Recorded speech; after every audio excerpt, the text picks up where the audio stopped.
Hot అంశాలపై debate news బెంచ్కి స్వాగతం. రాష్ట్రంలో దేశంలో జరుగుతున్న పరిణామాలకు సంబంధించి మాట్లాడేందుకు ప్రస్తుతం మనతో పాటు ఉన్నారు రాజకీయ విశ్లేషకులు దుగ్గరాజు శ్రీనివాస్ గారు. నమస్తే అండి. నమస్కారం సార్.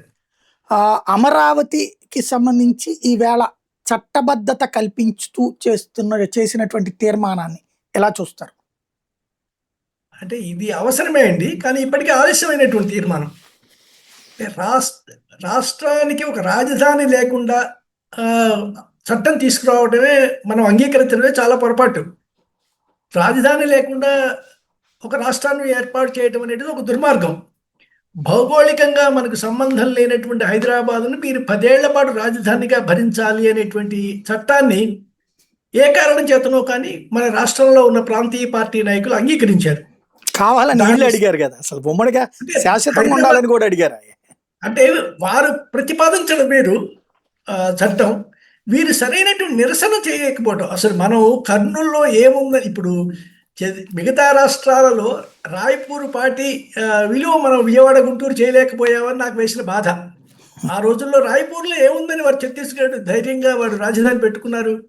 మనం ఎందుకు పెట్టుకోలేకపోయామంటే ఆనాడు ఉన్న ప్రాంతీయ పార్టీ నాయకులు ఇద్దరికీ కూడా, నాడే కాదు నేడు ఉన్న ఆ ఇద్దరు ప్రాంతీయ పార్టీ నాయకులు కూడా స్వప్రయోజనాలు హైదరాబాద్తో ముడిపడి ఉండటమే కారణం. సో ఆ కారణంతో వారికి ఉన్నటువంటి ఆస్తులు కానివ్వండి, ఇతర పెట్టుబడులు కానివ్వండి హైదరాబాద్లో ఉండటం వల్ల ఆ సర్దుబాటు అయ్యే వరకు అక్కడే ఉందాం అనుకున్నట్టున్నారు. సర్దుబాటు ఏంటి, అసలు శాశ్వత రాజధాని కావాలని కోరారు. అసలు అది శాశ్వత రాజధాని అనేటువంటిది మన రాష్ట్రంలో భౌగోళికంగా మన రాష్ట్రంలో కానటువంటి దాన్ని హైదరాబాద్ని శాశ్వత రాజధాని కంటే చండీగఢ్ పద్ధతిలో కావాలని ఆలోచించిన అనేటువంటిది అర్థం లేని ఆలోచన. అది ఏ నాయకుడు చేసినప్పటికీ కూడా చండీగఢ్ కనీసం పంజాబ్కి హర్యానాకి మధ్యలో ఉంది, హైదరాబాద్ అలా లేదు కదా. హైదరాబాద్ అనేటువంటి పూర్తిగా తెలంగాణలో ఉన్నటువంటి రాజధాని ఇది, మేము కూడా పంచుకుంటాం అనేటువంటి అసలు ఆలోచనే తప్పు. అది అర్థం లేని ప్రజలు అంగీకరించినటువంటి విషయం. అయినా మనం ఆ మధ్యలో వచ్చినటువంటి ఆ కేసే కనుక లేకపోతే, ఆ ఓటుకు నోటు కేసే లేకపోతే బహుశా మీరు అన్నట్టు ఈ 2024 దాకా మనం అక్కడే పడుండేవాళ్ళం, ఎక్స్టెండ్ చేసేవాళ్ళం కూడా. ఇంకో 10-15 ఏళ్ళు మేము తయారు చేసుకోలేకపోయాను రాజధాని అనే పేరు అడిగుండేవాళ్ళమేమో. మాకు ఇంకా ఇక్కడే బాగుంది, మమ్మల్ని కొనసాగించండి, చట్టం చేయండి అని అడిగుండేవాళ్ళమేమో. సో ఇది ఆ కేసు యొక్క దీనివల్ల మనం పారిపోయి వచ్చి నాటి ముఖ్యమంత్రి చంద్రబాబు గారు అమరావతి ఆలోచన చేశాడే కానీ ఈ ప్రాంతం మీద ప్రేమ ఉందో, ఈ కొత్త రాష్ట్రం మీద మమకారం ఉందో వచ్చి తీసుకున్నటువంటి నిర్ణయం మాత్రం కాదు, బలవంతంగా తీసుకోబడినటువంటి నిర్ణయమే. అయినా సరే ఒక నిర్ణయం తీసుకోవడం జరిగింది. గుంటూరు విజయవాడ మధ్యలో రాజధాని నగరం ఉండటం బాగుంటుంది అనేటువంటిది 1972లో 73లో విద్యార్థిగా ఉండి మేము జయాంధ్ర ఉద్యమంలో పాల్గొన్న వాళ్ళందరికీ ఉన్నటువంటి కళ అండి.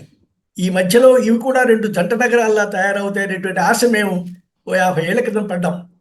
ఇప్పటికైనా సరే మనకు ఒక రాజధాని నగరం ఏర్పడుతున్నప్పుడు దాన్ని త్వరగా, అంటే 2014 నుంచి వెంటనే అయిపోవాలండి. ఇప్పుడు మీరు ఏదైతే అడుగుతున్నారో, ఏదైతే చేయించుకున్నారో కేంద్రంతో పట్టుబట్టి 2014-18 మంది కూడా మధ్యలో కూడా ఇదే ప్రభుత్వం అక్కడ ఉంది, ఎన్డీఏ ప్రభుత్వం ఉంది. ఎన్డీఏలో కూడా ఈ తెలుగుదేశం భాగస్వామ్యం. సో ఆ సమయంలోనే ఎందుకు ఈ అడగలేదు అమరావతి అనేటువంటి శాశ్వత రాజధాని మాది, ఇది చట్టంలో చేర్చండి అని ఎందుకు అడగలేదో అసలు నాకైతే అర్థం కాదు. ఎందుకు అవమానంగా భరించాం మనం హైదరాబాద్ని మా రాజధాని నగరంగా, ఎందుకు అంగీకరించామో తెలియదు. సో 2019-24 మధ్యలో కూడా ఈ అమరావతి అంటే అసలు వినటమే, ఆ పదం వినటమే అవమానకరంగా అయిష్టంగా ఉన్నటువంటి జగన్మోహన్ రెడ్డి గారు ముఖ్యమంత్రి అయ్యారు. ఇప్పుడు మళ్ళీ ఇక్కడ వచ్చింది. సో ఏదైనా సరే ఒక రాష్ట్రానికి ఒక స్పష్టమైన రాజధాని ఉండటం, ఆ నగరం అభివృద్ధి చెందే దశలో ప్రయాణం చేయటం అనేది అవసరమే. కాబట్టి దాని మీద ఎన్ని సంశయాలు ఉన్నప్పటికీ, దాని అభివృద్ధికి అవసరమైనటువంటి నిధులు ఎక్కడి నుంచి వస్తాయనేటువంటి ప్రశ్న ఉన్నప్పటికీ కూడా తప్పదిక ఏదో పార్లమెంట్ ఒక చట్టం చేసింది, ఆ చట్టాన్ని మనం గౌరవించక తప్పదు. పార్లమెంట్ చేసింది కాబట్టి, లేకపోతే నిజానికి ఇది అంగీకరించాల్సిన చట్టం కాదండి విభజన చట్టం. సో పార్లమెంట్ చేసింది. 2 పెద్ద జాతీయ పార్టీలు 2 కూడా కూడవలుకొని చేసినటువంటి చట్టం కాబట్టి మనం ఆ రోజుల్లో ఇక అనివార్యమైంది రాష్ట్ర విభజన అన్నప్పుడు మన నాయకులు మాకు ఇది కావాలి అని అడగలేకపోవడం అనేటువంటి దౌర్భాగ్యం అండి. నేటి నాయకులు ఇదిగో మీరు ఎలాగో విభజిస్తున్నారు, కానీ ఈ అంశాలు మాకు కావాలి అని ఆనాడు అడగకపోవటం వల్లనే ఇప్పటికైనా ఇప్పటి వరకు చాలా నష్టపోయాం. గత దశాబ్ద కాలంగా చాలా నష్టపోయాం. సరే, కనీసం 12 ఏళ్లకైనా సరే జ్ఞానోదయం కలిగింది ఈ ముఖ్యమంత్రి గారికి. సో ఇప్పటికైనా ఇప్పుడున్నటువంటి దాన్ని తీసుకువెళ్ళి ఒక చట్టబద్ధత తెచ్చుకున్నారు కాబట్టి ఇది శాశ్వతం అవుతుందని ఆశిద్దాం. అంటే మిగతా వాళ్ళకి ఇతర ప్రతిపక్షంలో ఉన్న వారికి ఇతర ఆలోచనలు ఉండవచ్చేవో, కానీ అంత సులభంగా ఈసారి మార్చలేని విధంగా చట్టం తయారవుతోంది కాబట్టి, అయింది కాబట్టి, బహుశా ఆంధ్రులు ఎక్కడే ఒక చోట అమరావతి అనేటువంటి పదం ప్రచారంలోకి వచ్చింది. అందరూ అంగీకరించారు. అటు రాయలసీమ ప్రాంతం వారికి అభ్యంతరం లేదు, ఇటు ఉత్తరాంధ్ర వారికి అభ్యంతరం లేదు. ఎవరికైనా సరే ఒక 5-6 గంటల్లో మేము వచ్చిపోగలం, పొద్దునే వచ్చి పని చూసుకుని వెళ్ళగలం అనేటువంటి ఆశ ఉంది కాబట్టి బహుశా అమరావతిని ఇక ముట్టుకోవాల్సిన అవసరం లేదండి. నేను ఇవాళ ప్రతిపక్షం లేదా వైకాపా నాయకుడు జగన్మోహన్ రెడ్డి గారి ప్రెస్ కాన్ఫరెన్స్లో ఆయన మాట్లాడింది కూడా అంత సందర్భంగా లేదేమోనండి, అసందర్భంగా ఉందేమో ఈ ఆలోచన అనేటువంటిది. తప్పులు అప్పుడు ఏదో వారు చేసి ఉండవచ్చేమో, కానీ ఇప్పటికైనా ప్రతిపక్షం దీన్ని అంగీకరించి, ఓకే అమరావతే మన అంతిమంగా మన రాజధాని అంగీకరిస్తే దీంట్లో ఓడిపోయేదేమీ లేదు. ప్రజల అభిమానాన్ని పొందవచ్చు. ఒక వర్గం అభిమానించేటువంటి వారు కూడా నిజమే, ఏదో ఒకటి కొన్ని చోట్ల తగ్గాల్సినటువంటి అవసరం ఉంటుంది. ఆ అవసరం ఇది విజ్ఞతని ప్రదర్శించి అమరావతి నగరాన్ని సొంతం చేసుకోవడం, లేదా ఓన్ చేసుకొని మా రాజధాని అని గర్వంగా చెప్పుకోవడానికి కలిసికట్టుగా రావాల్సినటువంటి అవసరం ఉందండి. రైట్. ఇక్కడ వచ్చిన ప్రధాన సమస్య ఏంటంటే స్టిల్ నౌ అమరావతి రాజధాని యాజ్ ఫర్ రికార్డ్స్లో ఆంధ్రప్రదేశ్లో ఉన్నది అమరావతి, అంటే అమరలింగేశ్వర స్వామి గుడి ఉన్న ఊరే. ఇప్పుడు ఈ ఊళ్ళన్నిటి అమరావతి అన్నటువంటిది చట్టబద్ధంగా ఇప్పటికీ చెప్పలేదు. మీరు చెప్పినట్టు విజయవాడ గుంటూరు అన్నటువంటి దాన్ని జంట నగరాలు అన్నటువంటిది చట్టబద్ధంగా చేయలేదు స్టిల్ నౌ. అలాగే ఇప్పుడు జగన్ దానికి మచిలీపట్నం కూడా యాడ్ చేయండి, మచిలీపట్నం టు గుంటూరు అని చెప్తున్నాడు. ఇది మీరేమంటారు? 29 గ్రామాలనే అమరావతి రాజధాని అనేది చెయ్యాలన్నటువంటిది వీళ్ళ ఆలోచన కనబడుతుంది. ఎందుకంటే ఒకవేళ ఇవన్నీ కలిపితే రేపు జగన్ వచ్చాక ఇదంతా రాజధాని కాబట్టి ఎక్కడైనా బిల్డింగ్ కట్టుకోవచ్చు కాబట్టి అని మళ్ళీ యువతలు ఏమైనా కడతాడేమో అన్న భయం ఉంది. కాబట్టి ఆ 29 గ్రామాలకే రాజధాని చేయాలన్నటువంటి కోణంలోనే జ్యూరిస్డిక్షన్ లేని రాజధాని అనౌన్స్ చేస్తున్నారు. దీన్ని ఎలా చూస్తారు? అంటే అసలు ఇది కూడానండి, ఇది ఒక వ్యక్తిగతమైనటువంటి పోరాటంలాగా తయారైందండి. ఇప్పుడు హైదరాబాద్ రాజధాని నగరం ఉన్నారు కానీ అప్పుడు చట్టంలో, కానీ ఇప్పుడు రాయ్పూర్లో కానీ ఏ పరిధి అనేటువంటిది ఎవరు నిర్ణయించలేదు. చట్టాలు ఎక్కడ నిర్ణయించలే. అది రాజధానిలో కానివ్వండి, ఉత్తరాఖండ్ రాజధానిలో కానివ్వండి, ఉంటది కదా జ్యూరిస్డిక్షన్. ఇప్పుడు మనకేదో ఇది ఒక రకమైన చిత్రమైనటువంటి పరిస్థితి. ఇది జాగ్రత్తగా నేను అనుకున్న చోటే ఉండి తీరాలి రాజధాని అనేటువంటిది. ఇప్పుడు 29 గ్రామాల వారు, రైతులు అనేటువంటి వారు ఆ పూలింగ్లో పాల్గొన్నారు. వారు ఇవ్వదలుచుకున్నటువంటి ఇచ్చారో బెదిరించి తీసుకున్నారో, మొత్తం మీద ప్రభుత్వం దగ్గర ఒక 30,000 ఎకరాలు వారి చేతిలోకి వచ్చింది.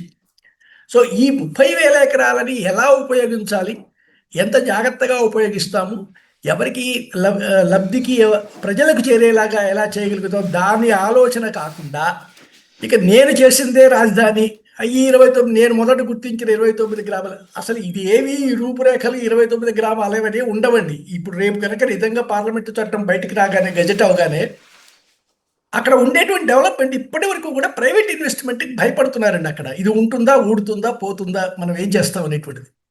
నిజానికి గ్రామాలలో ఉన్న రైతులే కనుక వారి ఆస్తుల్ని పూలప్ చేసుకొని వారు చేయగలిగితే, నిర్మాణాలు చేయగలిగితే వాళ్ళే కట్టగలరు. ఇప్పుడు హైదరాబాద్ నగరంలో మాత్రం అన్నీ ఒక చోట ఉన్నాయా ఏంటి? ప్రభుత్వ కార్యాలయాలు అన్నీ ఒక్కొక్క చోట ఒక్కొక్క ప్రధానమైనటువంటి భాగం అక్కడ ఉన్నప్పటికీ కూడా, సెక్రటేరియట్ దగ్గర ఉన్నప్పటికీ కూడా మిగతా ఆఫీసులు చుట్టుపక్కల చాలా చోట్ల వెళ్ళాయి.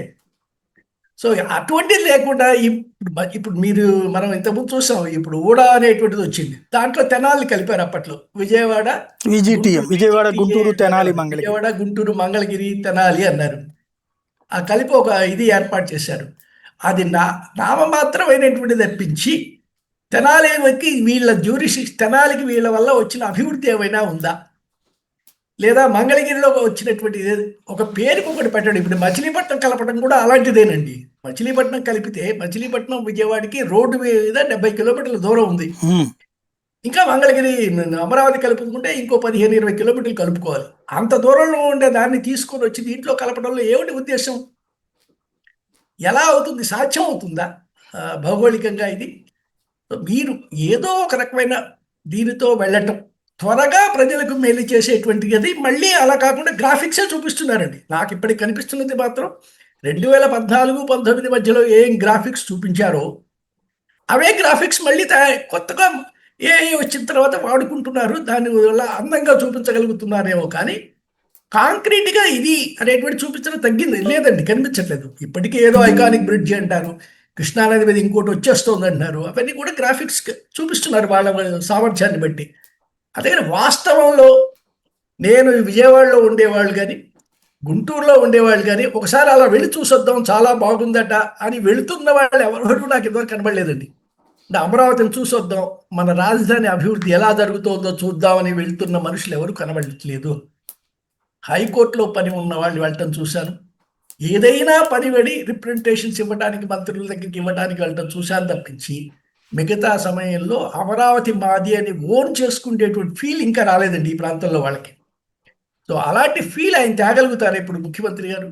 ఆయన తెస్తున్నటువంటి హోటల్స్ కానివ్వండి, ఆయన చూపిస్తున్నటువంటి ఇప్పుడు నిన్నెక్కడో ఒక బిల్డింగ్ నమూనా చూపించారు. స్టేట్ బ్యాంక్ వాళ్ళ కొత్తగా రాబోయేటువంటి రీజనల్ ఆఫీస్ అనేటువంటిది. తర్వాత ఇంకొక బ్యాంక్ బిల్డింగ్ కూడా ఐఓబి వారిదో లేక బ్యాంక్ ఆఫ్ బరోడా ఏదో ఇంకో బిల్డింగ్ కూడా సర్క్యులేషన్లోకి తీసుకొచ్చారు. అసలు అవన్నీ ఎప్పటికి వస్తాయి? ఏమి చూసి 29కి 2029 ఎన్నికలకు ముందు మేము ఇది చేస్తాము ఇది చూపిస్తాము అనేది లేకుండా 47, 59 ఎప్పటిదాకానో మేమే అన్నటువంటి పథకాలు వెళ్తున్నాయండి.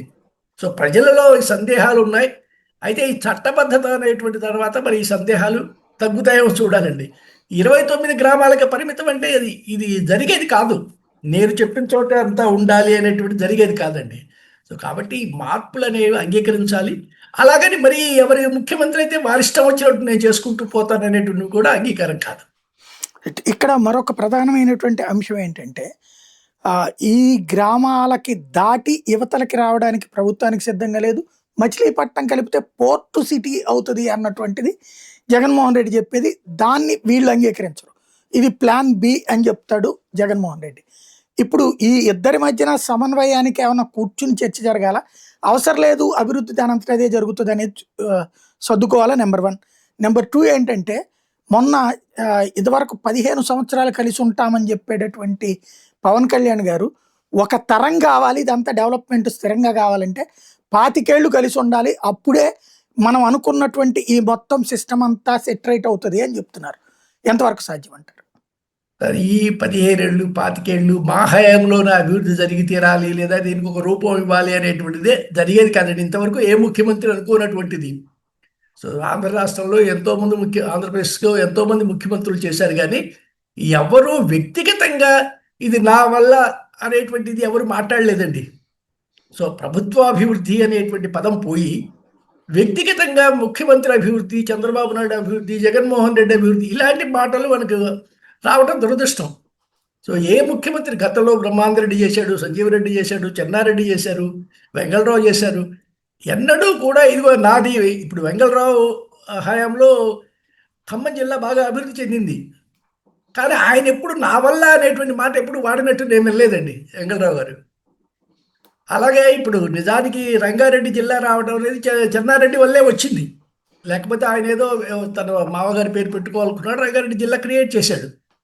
కొన్ని ఇతర లక్షణాలు. కానీ ఎవ్వరూ కూడా ఇదిగో ఇది నా వల్ల అనేటువంటిది ఎప్పుడూ కూడా ఏ ముఖ్యమంత్రులు చేయనటువంటి క్లెయిమ్స్ నా వల్ల అసలు వ్యక్తిగతమైనటువంటిది ఎక్కడా ప్రభుత్వ పరంగా జరిగింది అనేది మాటలు రావట్లేదండి. సో ప్రభుత్వం ఉంటుంది, ప్రజలు ఎన్నుకున్న ప్రభుత్వం జరుగుతుంది, ఈ సంవత్సరంలో జరిగింది అని చెప్పుకుంటారేమో కానీ ఏనాడు ఇంత వ్యక్తిగతమైనటువంటి ప్రచారానికి పాల్పడటం అనేటువంటి దానివల్లే వస్తున్నటువంటి సమస్యలండి. నువ్వు వ్యక్తిగతంగా ప్రచారం కోరుకుంటున్నావు కాబట్టి నేను వ్యక్తిగతంగా కోరుకుంటాను. ఇప్పుడు జగన్ చేస్తుంది కూడా అదే. సో చంద్రబాబు ఎక్కడ ఇక్కడ తీసేసుకుంటాడో అమరావతి స్పష్టత వస్తుంది కాబట్టి మచిలీపట్నం కూడా కలపమని. సో మచిలీపట్నం కలపడం అనేటువంటిది అర్థం లేని విషయం, చాలా దూరంలో ఉన్నటువంటి విషయం. గుంటూరు విజయవాడ మధ్యలో అమరావతి వచ్చింది. ఎలా అభివృద్ధి చేస్తామనే విషయంలో మాట్లాడుకోకుండా వీళ్ళిద్దరి మధ్య సమన్వయం అనేటువంటిది మనం ఆశించలేము, ఎవరూ తీసుకురాలేనటువంటిదండి. ప్రజాస్వామ్యంలో అధికార ప్రతిపక్షాల మధ్య ఉండాల్సినటువంటి ఆ ట్రస్ట్ అనేటువంటిది, నమ్మకం ఉంటుంది చూసారా. ఈరోజు నువ్వు అక్కడ ఉన్నావు, నేను ఇక్కడ ఉన్నాను, ప్రజలు అటు ఇటు మార్చవచ్చు, ఇది ప్రజాస్వామ్యం అనేటువంటి నమ్మకం వాళ్ళిద్దరి మధ్య లేకపోయిన తర్వాత ఆ నాయకులు ఇద్దరు ఎదురుపడి అసలు పలకరింపులు లేనటువంటి పరిస్థితి వచ్చిన తర్వాత ఇది రాజరికపు లక్షణాలే తప్పించి ప్రజాస్వామ్య లక్షణాలు కావు. వీటిని ఎవరు కూడా మనం భర్తీ ఇది చేయలేమండి. ఇద్దరు కలిపి బలవంతంగా చేతులు కలపలేము, జరిగేటువంటిది కాదు. సో వాళ్ళిద్దరి మధ్య ఎవరు చేయలేరని నా ఉద్దేశం అండి. ఎందుకంటే వాళ్ళకు కూడా మనసు ఉంటే ఎవరైనా ప్రయత్నం చేయవచ్చు. అసలు వారికే ఆ మనసు లేదు, మనం కలిసి రాష్ట్రం కోసం పనిచేద్దాం అనేటువంటి ఆలోచన వారికి లేనప్పుడు. ఇక పవన్ కళ్యాణ్ గారు డిప్యూటీ చీఫ్ మినిస్టర్గా ఉన్నటువంటి ఆయన ఏదో వచ్చింది మాట్లాడుతున్నారు. 15 ఏళ్ళు అంటున్నారు, 20 ఏళ్ళు అంటున్నారు, 25 ఏళ్ళు అంటున్నారు, 30 ఏళ్ళు అంటున్నారు. ఎవరికి కూడా వారి వయసులు ఏం జరుగుతుందో, ఎలా జరుగుతుంది, ఎంతవరకు మనం ఉంటామా, మనం చేయగలుగుతామా అని బ్రాడ్గా నేనైతే ఎక్స్పెక్ట్ చేసిన ఏమిటంటే అమరావతి డిజైన్ బిల్డింగ్లు డిజైన్ చేస్తున్నారు. కానీ ఇప్పుడు ఇలా వస్తాయి అలా వస్తాయి అది కాదు కావాల్సింది.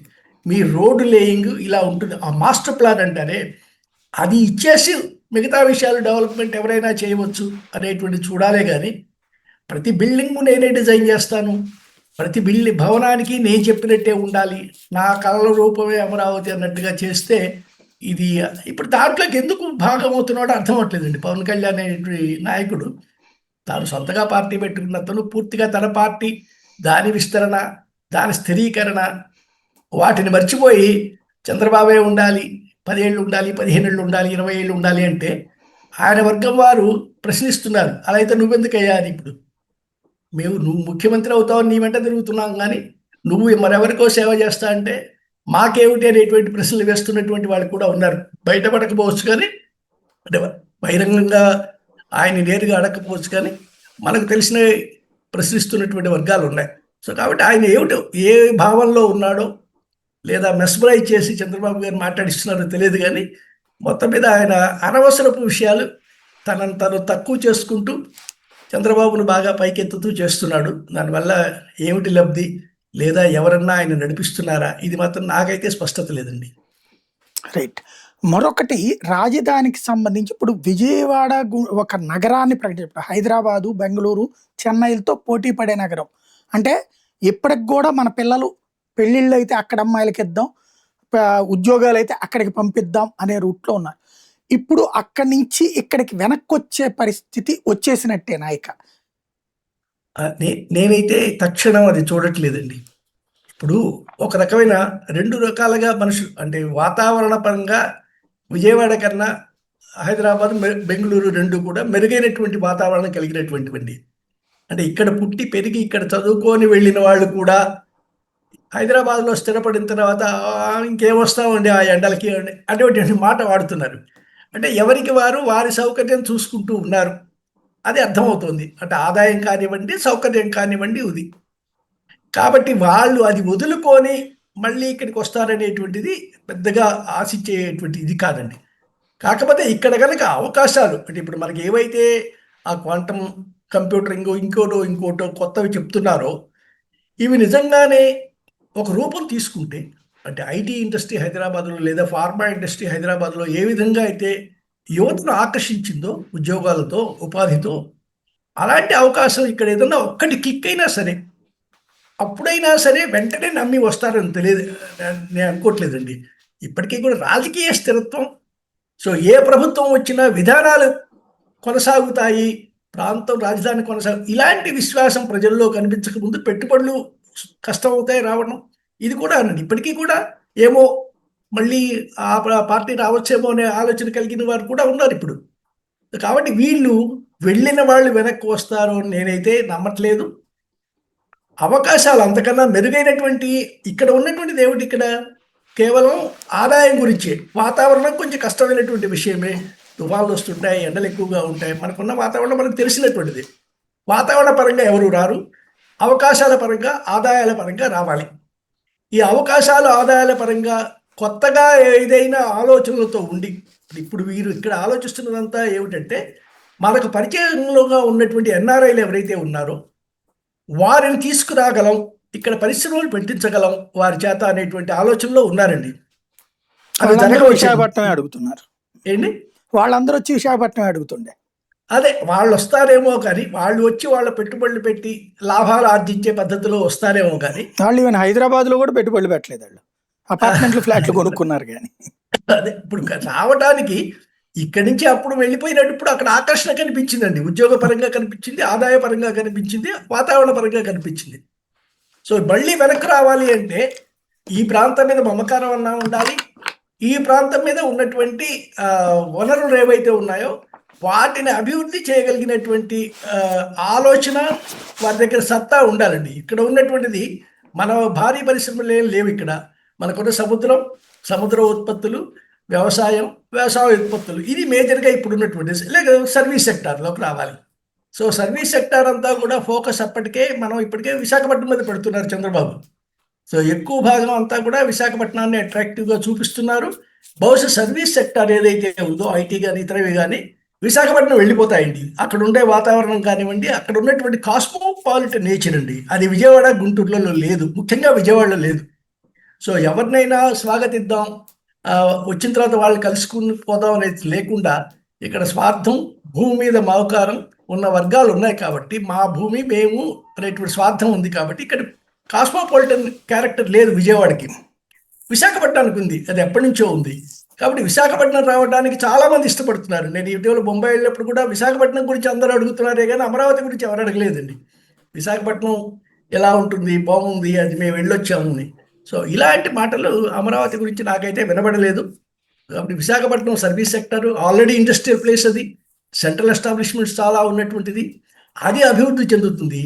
అలాగే ఉత్తరాంధ్ర వైపు కూడా వెళ్ళేటువంటి అవకాశం ఉంది. ఇక్కడికి రావడానికి స్థానికంగా ఉండే వర్గాల నుంచి ప్రతిఘటన ఉందండి ఇక్కడ. సో ఈ వీళ్ళ సహకారం లేకుండా ఇక్కడ చేయలేరు, వచ్చి ఇన్వెస్ట్ చేసి మనం ఏం చేయాలి అనేటువంటిది. సో ఇక్కడ విద్యారంగ పరంగా మాత్రం వస్తాయండి. ఇక్కడ విద్య వ్యాపారం చేసినటువంటి వాతావరణం ఉంది కాబట్టి విద్యా సంస్థలు వస్తాయి అమరావతికి తప్పనిసరిగా, అవి మాత్రం స్థిరపడతాయి తప్పించి ఇక మిగతావన్నీ ఊహలుగానే మిగులుతాయి. 2029కి అయితే కాంక్రీట్గా నేనేమి చూడలేకపోతున్నాను. రైట్. మరొక కీలకమైనటువంటి అంశం, రాష్ట్రంలో మొన్న రఘురామ కృష్ణరాజు గారి ఉదంతం చూసాం. ఒక గుడి దగ్గరికి వెళ్ళడం, ఆ గుడి శిథిలావస్థలో ఉందని, అక్కడ లేదంటూ కొంతమంది అడ్డుపడినటువంటి సంఘటన. ఆ తర్వాత ఆయన ఆ ఏరియాలో దాదాపుగా 110 దాకా చర్చిలు అక్రమంగా ఉన్నాయని చెప్పడం. బట్ ఇది దళితుల మీద దాడి అంటూ రివర్స్ గేమ్ నడవడం, ఇదంతా దాన్ని ఎలా చూస్తారు? అంటే ఇప్పుడు రఘురామకృష్ణరాజు గారు ఉండి నియోజకవర్గం నుంచి ప్రాతినిధ్యం వహిస్తున్నాడండి. బహుశా ఆ ప్రాంతంలో ఆయనకి భూములు ఉండవచ్చు, ఆ ప్రాంతంలో ఆయనకి పరిచయాలు ఉండవచ్చు. అయితే దేవాలయ పునరుద్ధరణ కానివ్వండి, దానికి మరీ జీవం ఇవ్వటం కానీ అదే ఉద్దేశం అయితే ఆయన పర్యటన గురించి అభ్యంతరం పెట్టాల్సినటువంటి అవసరం లేదు. సో ఆయన వెళ్ళాడు, ఆ గ్రామంలో ఏమిటి ఇబ్బంది? నేను చదివిన దాని ప్రకారం, నేను విన్న దాని ప్రకారం, మాకు అసలు ఇక్కడ ఎప్పుడు ఈ గ్రామంలో హిందువులే లేనప్పుడు ఈ దేవాలయం ఎందుకు అని అడిగారని వస్తుంది వార్త. అది నిజమో కాదు కానీ స్పష్టంగా అసలు ఆ ఊళ్ళో హిందువులు లేకుండా పోయారా అనేటువంటి. హిందువులు లేనైపోయినా సరే చారిత్రకంగా అక్కడ ఒక దేవాలయం ఉన్నప్పుడు దాన్ని పునర్నిర్మిస్తాను అనేటువంటి వెళ్ళినందుకు ఎందుకు అభ్యంతరం పెట్టాలి స్థానికులు? ఇప్పుడు ఎక్కడ ఒక్క క్రైస్తవులు లేని చోటుకి వెళ్ళి క్రైస్తవ మత ప్రచారం జరపడానికి సాహసిస్తున్నారు చాలామంది ప్రచారకులు. ఇంటింటికి తిరుగుతున్నారు. అది హిందువుల ఇళ్ళని తెలిసినా కూడా వెళ్ళి కరపత్రాల్లో లేదా వాక్యం వినిపిస్తామో వెళ్ళటం జరుగుతోంది. అలాంటప్పుడు ఎవరు అభ్యంతరం పెడుతున్న గ్రామాలు ఉన్నాయి. గ్రామాల బయట బోర్డులు వెలిసినవి కూడా ఉన్నాయి. మేమంతా హిందువులము, ఇతర మతాల వారు రావద్దు అని పెట్టిన బోర్డులు కూడా చూసాం. రాయలసీమలో చూసాం, కోస్తాలో చూసాం. ఇప్పుడు రఘురామకృష్ణరాజు గారు ఎన్నికల లబ్ధి కోసం వెళ్ళాడా అంటే పెద్దగా నేనైతే దానివల్ల ఎన్నికల లబ్ధి వచ్చేటువంటి అవకాశం లేదండి. ఒక ప్రత్యేకమైన బలమైన ఆ ప్రాంతంలో శక్తివంతంగా ఉన్నటువంటి వర్గంని ఢీకొంటాం. ఆయనకి ఇంకా ఏదైనా బియాండ్ దిస్ ఉందా అనేటువంటి ఎజెండా ఏదైనా ఉందో తెలియదు. కానీ ఆయన వెళ్ళటాన్ని మనం ఎందుకు అభ్యంతరం పెట్టాలి? స్థానికులైనా ఎందుకు అభ్యంతరం పెట్టాలి? ఆయన మీద దాడి జరిగిందా, దాడి భౌతికంగా జరిగిందా, లేక కారు మీద చేశారా, ఏం జరిగింది అనేటువంటి కూడా రకరకాల వార్తలు వస్తున్నాయి. కానీ మొత్తం మీద ఆయన రావటాన్ని నిరసించారు అక్కడ వాళ్ళు అనేటువంటి స్పష్టంగా తెలుస్తుంది. కానీ నిరసించాల్సినటువంటి అవసరం లేదు. ఆయన ఇప్పుడు ఆ దేవాలయాలను తీసుకున్నాడు, డిజైన్ చేశాడు, రేపమాపో కట్టించేటువంటి ప్రయత్నం చేస్తాడు. అయితే హిందూ సమాజం దానికి కనుక మద్దతుగా వెళ్ళిందనుకోండి, ఇక ఘర్షణ పెరుగుతుంది, సామాజికంగా ఘర్షణ. సో క్రైస్తవులు సరే, ఇదే సందర్భంలో సుప్రీంకోర్టు ఇచ్చినటువంటి తీర్పు సుప్రీంకోర్టు ఇచ్చినటువంటి తీర్పుకి స్పందన ఇది. సుప్రీంకోర్టు రిజర్వేషన్ల విషయంలో మతం మారిన వారికి చెందదు, దక్కకూడదు అనేటువంటి దాని మీద కూడా ఏమన్నా దీనికి ముందుకు తీసుకెళ్ళి క్రైస్తవుల్ని ఏకం చేసేందుకోసం రఘురామరాజుని టార్గెట్ చేసుకున్నారా, లేదా ఈయన ముందు ఎంచుకున్న దాన్ని ఆయన తిరుగుబాటు చేస్తున్నారా? ఈ తీర్పు తర్వాత ఈయనకు వచ్చిన ఆలోచన. కాకపోతే ఆయన అంతకు ముందు నుంచే దాంట్లో నాకేదో ఉంది అంటున్నాడు కాబట్టి చూడాలి. ఇప్పుడు ఆ దేవాలయం ఉందా? ఇప్పుడు ఇక చర్చిలు అనేటువంటిది ఆయన తీసుకొచ్చిన మరో ప్రస్తావన. మీరు చెప్పినట్టు 130 చర్చిలు ఉన్నాయి, వాళ్ళకి నోటీసులు ఇస్తామని. కోస్తా ఆంధ్రాలో నా అంచనా ప్రకారం దాదాపుగా 20% ఉన్నాము మేము క్రైస్తవులని ఒక పాస్టర్ సమావేశంలోనే చెప్పారండి ఒకళ్ళు. నా దగ్గర న్యూస్ పేపర్ కటింగ్ కూడా ఉంది. 20% మేము ఉన్నాము, మా జనాభా 20% అని వాళ్ళు చెప్పడం అనేటువంటిది. తర్వాత మీరు ఇంకొకటి, అధికారికంగా క్రైస్తవులు, మీరు జగన్ గారు ఉన్న కోవిడ్ టైంలో ఇచ్చినటువంటి పాస్టర్లకు ఇచ్చిన డబ్బులు ఉన్నాయి కదా, 29,000 మందికి ఆయనకు డబ్బులు ఇచ్చారు, 5,000 చొప్పున ఎంతో. అది కూడా ఏమన్నారు, ఆర్గనైజ్డ్ కాని చర్చిలకు మాత్రమే ఇస్తున్నాము అని. ఇంకొక ఆర్గనైజ్డ్ చర్చిలు నా ఉద్దేశంలో ఒక 10,000 చర్చిల దాకా ఉంటాయండి, పెద్ద పెద్దవి. ఆల్రెడీ ఎప్పటి నుంచో బ్రిటిష్ కాలం నుంచి ఉన్న చర్చిలు చాలా ఉన్నాయి, 10,000 దాకా ఉన్నాయి. అంటే ఒక 40,000 మంది పాస్టర్లు ఆంధ్రదేశంలో పనిచేస్తున్నారండి. కానీ జనాభా ఎంత? క్రైస్తవ జనాభా అధికారికంగా 2011 దాని ప్రకారం 60 లక్షల కోటి రూపాయల కన్నా లోపల తక్కువలో ఉన్నాయండి. సో ఎంతమంది ఒక జనాభాకి పాస్టర్కి ఉన్న రేషియో చూసుకోండి. ఒక 15 మందికి ఒక పాస్టర్ అవసరమా? ఎక్కడి నుంచి వస్తుంది ఇదంతా? ఏం జరుగుతోంది? సో కాబట్టి క్రైస్తవ సమాజమే కొన్ని ప్రశ్నలు వేసుకోవాల్సినటువంటి అవసరం ఉంది. మనం మారిన తర్వాత ఈ కులం, రిజర్వేషన్లు ఇదే అనుభవిస్తూ ఉన్నారు. సో నిజంగా హైందవంలో ఉండి ఎస్సీలుగా ఉండి ఇబ్బందులు పడుతున్న వాళ్ళకి దక్కకుండా చేస్తున్నారు. ఇది వాస్తవం కోస్తాలో.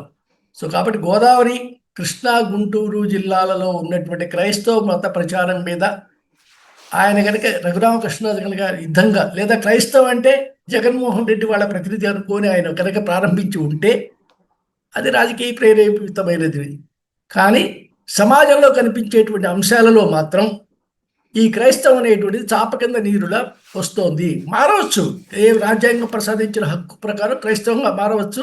అయితే అది అధికారికంగా రికార్డులు కూడా మార్చుకోవాలి వాళ్ళు, మార్చుకుని. అంతేగాని నేను గబ్బిళంలాగా అటు ఉంటాను ఇటు ఉంటాను, మనం పక్షులకి పశువులకి వచ్చినటువంటి యుద్ధంలో గబ్బిళం నేను అటు కొంతసేపు ఇటు కొంతసేపు, అక్కడ గెలిచేలా ఉంటే అటు, ఇక్కడ గెలిచేలా ఉంటే ఇటు మారిందని గబ్బిళం గురించి చెప్తారు. సో ఇలాంటి గబ్బిళం వాతావరణంలో ఉండకుండా, గబ్బిళాల్లో బతకుండా వెళ్ళండి. ఏ మతంలో కావాలంటే ఆ మతంలోకి మారండి. దీన్ని సామాజిక ఘర్షణలోకి మాత్రం తీసుకురావడానికి వీలు లేదు. ఈ విషయం ఇరువైపులా, అంటే ఇటు హిందూ వర్గాలకు కానీ అటు క్రైస్తవ వర్గాలకు కానీ స్పష్టతగా చెప్పాల్సినటువంటి అవసరం ఉందండి. బట్ ఎటు దారి తీస్తుందనేది చూద్దాం. ఆయన ఒక గుడి డిజైన్ స్థపతి గురించి ప్రకటించాడు, ఈమన శివనాగిరెడ్డి గారి పేరు తీసుకొచ్చారు. సో కాబట్టి ఇక ముందుకు వెళ్ళటానికే సిద్ధపడినట్టు రఘురామకృష్ణరాజు గారి ప్రకటన తెలుస్తోంది. ఇంకా విశ్వ హిందూ పరిషత్ లాంటి సంస్థలు దాంట్లోకి ప్రవేశించలేదు. ప్రవేశిస్తే పరిస్థితి ఎలా ఉంటుందో తర్వాత చూద్దాం. ఈ దళిత క్రైస్తవులకి సంబంధించి ఏదైతే మొన్న సుప్రీంకోర్టు తీర్పు తర్వాత ఆంధ్రప్రదేశ్లో ఇటు తెలుగుదేశం కానీ వైసీపీ కానీ ఎవరు కూడా అధికారిక స్పందించలేదు. దాన్ని తప్పుపడుతూ షర్మిల పిసిసి అధ్యక్షురాలుగా దళిత క్రైస్తవులకి రిజర్వేషన్ ఉండాల్సిందే, మేము అధికారంలోకి వస్తే కొనసాగిస్తాం, దానికి ఒక చట్టమే చేస్తాము, ఇదివరకు చేద్దాం అనుకున్నటువంటి టైంలో అయిపోయింది కాబట్టి తర్వాత బీజేపీ వచ్చింది, వాళ్ళు చేయలేదు, మేము వస్తే చేస్తామని ప్రకటిస్తోంది. సాధ్యమవుతుందా? ఇప్పుడు ఈ షర్మిల అనేవాడు ఒక చిన్న ప్రాంతానికి అధ్యక్షురాలండి. జాతీయ స్థాయిలోనే ఆ పార్టీ తోడు స్పందించలేదండి కోర్టు తీర్పు మీద. ఎందువల్ల? కేరళలో ఎన్నికలు ఉన్నాయి, తమిళనాడులో ఎన్నికలు ఉన్నాయి. సో కాబట్టి ఇప్పటికీ మనం మాట్లాడటం అనవసరం అనేటువంటి నిర్ణయానికి వాళ్ళు వచ్చారేమో, కానీ స్పష్టమైనటువంటి ఒక ఈ తీర్పు మీద మా స్టాండ్ ఇది అనేటువంటిది మాత్రం ప్రకటించలే ఇంతవరకు కూడా. అయితే దళిత క్రైస్తవులు లేదా దళిత ముస్లింలకి తప్పనిసరిగా రిజర్వేషన్ ఇవ్వాలి అనేటువంటి ప్రతిపాదన అధికారంలో ఉన్నప్పుడు చేయరు, ప్రతిపక్షంలో ఉన్నప్పుడు చేస్తారు, అధికారం వచ్చిన తర్వాత అమలు చేయరు. ఇది జరుగుతున్నటువంటి విషయం. రెండోది, ఈవిడ వచ్చినా ఎవరు వచ్చినా ఇది సాధ్యమయ్యేటువంటి విషయం కాదు. చట్టం మారిస్తే తప్పించి, ప్రస్తుతం ఉన్నటువంటి ఆ ప్రెసిడెన్షియల్ ఆర్డర్ ఏదైతే ఉందో 1950లో ఇచ్చినటువంటి ప్రెసిడెన్షియల్ ఆర్డర్, అది మారిస్తే తప్పించండి ఇంకోటి ఏంటంటే ఇప్పుడు ఇలాంటిదే మీరు దీన్ని ఇప్పుడు వచ్చినటువంటి చట్టాన్ని తీర్పుని మీరు షాబాను కేసుతో పోటీ చూడవచ్చండి. షాబాను కేసులో ఏమైంది? ఆవిడ ముస్లిం మహిళకి భరణం మీద కోర్టుకు వెళ్తే ముస్లిం మహిళకి భరణం ఇవ్వాల్సిందే అని కోర్టు తీర్పు చెప్పింది. అప్పుడు ఏమైంది? మొత్తం ముస్లిం వర్గాలన్నీ కూడా మత పెద్దలందరూ కలిసి పెద్ద ఒత్తిడి చేసి ఉద్యమం చేసి రాజకీయ ఒత్తిడి తెచ్చి రాజీవ్ గాంధీని లొంగ తీసుకొని, అంటే ప్రధానమంత్రి లొంగ తీసుకొని కొత్త చట్టం పార్లమెంట్ తెచ్చేలాగా చేశారు. అంటే సుప్రీంకోర్టు ఏ తీర్పునైతే ఇచ్చిందో దాన్ని రద్దు చేస్తూ మహిళలకు భర్త వదిలేసినటువంటి మహిళకి భరణం ఇవ్వాల్సినటువంటి బాధ్యత భర్తది కాదు అనేటువంటి కొత్త చట్టాన్ని తీశారు. అదేదో ముస్లిం సమాజం చూసుకుంటుంది అనేటువంటిది. సరిగ్గా ఇప్పుడు కూడా ఈ క్రైస్తవ సమాజం కూడా తాము ఒత్తిడి తెచ్చి కేంద్ర ప్రభుత్వం నుంచి అటువంటి చట్టమే, అంటే ఇప్పుడు సుప్రీంకోర్టు ఇచ్చినటువంటి చట్టాన్ని రద్దు చేస్తూ లేదా దీనికి పూర్తిగా విలువ లేకుండా చేస్తూ కొత్త చట్టం తీసుకురమ్మనేటువంటి ఒత్తిడి తేవాలని క్రైస్తవ సంఘాలు మాట్లాడుతున్నాయి. అయితే నాడు ఉన్నటువంటి రాజీవ్ గాంధీ లాంటి బలహీన ప్రధాని కాదు నరేంద్ర మోడీ. పైగా వీరి రాజకీయ ఎజెండా వేరు, వీరి పార్టీ నిర్మాణంలో వేరు, ఇప్పుడున్న బీజేపీ పార్టీ నిర్మాణం వేరు. వీరు అంత సులభంగా ఆ క్రైస్తవ లాబీ ఇంక లొంగుతారని నేను అనుకోవట్లేదండి. ఇక షర్మిల ఏదో మాట్లాడవచ్చు కానీ షర్మిలకు నెక్స్ట్ ఎలక్షన్స్ లో అది హామీగా ఇస్తే కాంగ్రెస్ పార్టీ ఎట్లుంటుంది? ఇటు ముస్లింలకు సంబంధించి ఒక ఇష్యూ, ఇటు క్రిస్టియన్స్, ఇవంతా వీళ్ళందరూ ఒక గ్రూప్ గా, ఎందుకంటే దళితుల సీట్లే ఎక్కువగా ఉన్నాయి బీజేపీకి దేశంలో. ఎమ్మెల్యేలు ఎంపీలు అత్యధికంగా గెలిచింది దళితులు బీజేపీలోనే. అట్లాంటిది ఇప్పుడు అందులో ఎక్కువ మంది కన్వర్టెడ్ అయి ఉన్నారు కాబట్టి ఈ అస్త్రాన్ని తీస్తున్నారు ఇప్పుడు వీళ్ళు. 29 కూడా మళ్ళీ ఇది ఇష్యూ అవుతుందండి. 2029 ఎన్నికలకు మళ్ళీ ఇది ఇష్యూ అవుతుంది. క్రైస్తవ వర్గాలు ద్వారా కాంగ్రెస్ పార్టీ కానివ్వండి, ఈ విషయంలో కమ్యూనిస్టులు కూడా వస్తున్నారు. అది ఆశ్చర్యకరమైనటువంటి విషయం. కమ్యూనిస్టు పార్టీలు కూడా దళిత క్రైస్తవుల గురించి, దళిత ముస్లింల గురించి మాట్లాడుతున్నాయి. ఏ పార్టీ కాబట్టి అంటే అపోజిషన్కి అన్నీ కూడా బీజేపీని ఓడించడానికి లేదా నరేంద్ర మోడీని గద్దెదించడానికి కావాల్సినటువంటి ఏ ఆయుధమైనా ప్రతిపక్షాలు తీసుకుంటే ఇది సహజం రాజకీయాల్లో. కాబట్టి 2029 ఎలక్షన్ల నాటికి, లోక్సభ ఎలక్షన్ల నాటికి ఇది నెమ్మదిగా పుచ్చుకుంటుంది. దళితులకి ముస్లిమ్స్కి మేము రిజర్వేషన్లు కల్పిస్తామనేటువంటి వాదన కాంగ్రెస్ పార్టీ, దాని అనుబంధంగా ఉన్నటువంటి ఇతర పార్టీలు చేస్తాయి. ఇది పెద్ద ఇష్యూ అవబోతోంది, రాజకీయము ఎన్నికల ఇష్యూ కాబోతోంది. సో ఎవరు ఎలా హ్యాండిల్ చేస్తారు? ఈలోగా హిందువులుగా ఉండిపోయినటువంటి హిందువులుగా ఉన్న షెడ్యూల్ క్యాస్ట్ వాళ్ళు ఎవరైతే ఉన్నారో వాళ్ళ కుటుంబాలను కనుక మీ హక్కులు పోతున్నాయి అనేటువంటి ఉద్యమం తీసుకురాగలిగినటువంటి బృందం ఒకటి తయారైతే, మీరు ఇప్పుడు అసలు పోరాడాల్సింది మీ హక్కుల కోసం మీరు నిలబడండి. మీ ఉద్యోగాలు వాళ్ళు కొట్టేశారు, మీ ఉద్యోగాలు కన్వర్ట్ అయిన వాళ్ళు తీసుకున్నారు, మీ పిల్లల భవిష్యత్తు దృష్ట్యా మీరు పోరాడాలి ఈ విషయంలో అని వారి కనుక తీసుకురాగలిగితే, సో ఎలా ఉంటుంది సమాజంలో పోరాటం, ఎలా ఉంటుంది ఘర్షణ, ఎలా ఉంటుంది ఒత్తిళ్ళు ఎలా ఉంటాయి అన్నట్టు తెలుస్తుందండి. సో ఇది రాబోతోంది. ఈ హిందూ కన్వర్ట్ అవ్వకుండా హిందువులుగా మిగిలినటువంటి అతి కొద్ది శాతమైనా సరే షెడ్యూల్ క్యాస్ట్ వాళ్ళు కనుక ఇది మాది, ఈ హక్కులు మావి, మేము కాపాడుకుంటాం, మీరు మమ్మల్ని కాదని మీరు కొట్టేస్తున్నారు, మీరు తీసుకున్నారు ఎంతకాలం అనేటువంటిది. కాబట్టి ఎవరైనా సరే ఈ తీర్పు మీద 2 రకాల ఒత్తిళ్లు, ఇది మార్చమని సుప్రీంకోర్టు తీర్పును నల్లిఫై చేస్తూ కొత్త చట్టం తేమని ఒక రకమైన ఒత్తిడి వస్తుంది.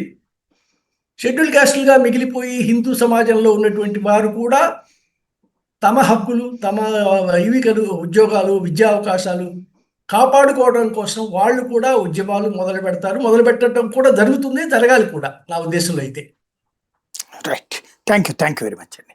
ఇది పరిస్థితి. రాష్ట్రంలోను దేశంలో జరుగుతున్నటువంటి కీలకమైనటువంటి ఘట్టాలు. ఏం జరుగుతుందో చూద్దాం.